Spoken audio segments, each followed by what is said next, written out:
எல்லோருக்கும் மாலை வணக்கம். நான் உங்களுக்கு குட்டி ஃபார்மர். இன்றைக்கான தகவல் என்ன பார்க்கலான்னா, நண்பர் ஒருத்தர் வந்து மல்பெரி செடி நடவு பண்ணியிருக்காரு. ஒரே ஃபீல்டு வந்து இது வந்து 1.5 ஏக்கர் கவரேஜ். இது செடி எப்படி நட்டுக்கிறாங்கன்னா, 2 அடிக்கு 2 அடி இடைவெளி ப்ளஸ் அகலம் வந்து 5 அடி நட்டு சரியாக ஒரு 4 நாள் ஆகுது. இப்போ தான் துளிர் வர ஆரம்பிக்குது. இந்த செடிக்கும் வந்து 2 அடி அகலம் வந்து 5 அடி. இந்த மாதிரி நடவு பண்ணுறதுனால நல்லா குரோத்தாக இருக்குமா. இதுக்கு முன்னாடி விவசாயிங்கெல்லாம் சேர நட்டுருப்பாங்க அடர்த்தியாக. இப்போ இன்னும் ஒரு 15 நாள் கழிச்சு வீடியோ போடுவோம் எப்படி நல்லா வந்தது அப்படின்ட்டு. இப்போ தான் இடையில் ஒன்று நல்லா வந்துருக்கு. ஒரு இலை வந்திருக்கு.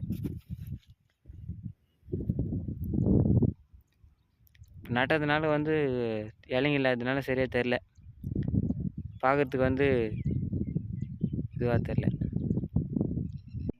இவர் தான் அஜித் குமார். திரும்பி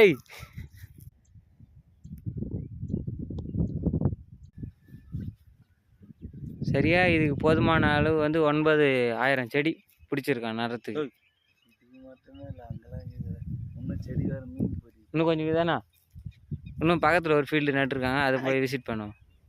வேறக்கால் வரிசை இது வேறு இடையில் வேறு காஞ்சி போச்சு, தண்ணி இல்லாமல். இது வேறு ஃபீல்டு நாற்று விட்டு வேஸ்ட்டாக போச்சு, தண்ணி இல்லாமல் காஞ்சி போச்சு.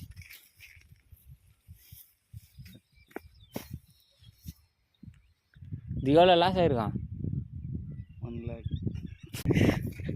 5,000 ரூபாய். 15,000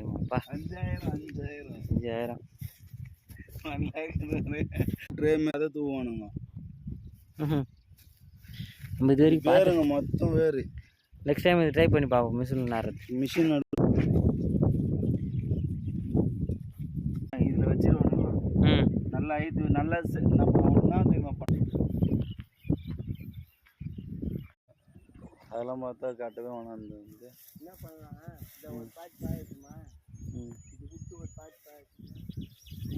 ஒரு மழை வந்துச்சுன்னா இது படுவு செடி தண்ணியே கட்ட தேவையில்ல, பயிர் எவ்வளோ விட்டும் கிடக்கலாம்.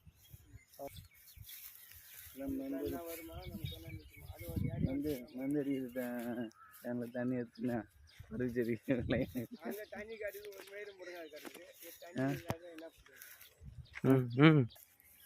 போட சொட்டு போய் போட்டால் பாஞ்சிட்டா. 1 மணி நேரம் விட்டா 2 கேஜி பாஞ்சிட்டாடா. 1 மணி நேரம் இருக்கு. அது எப்படி குருவி வேறு சாப்பிட்டு திடீர்ல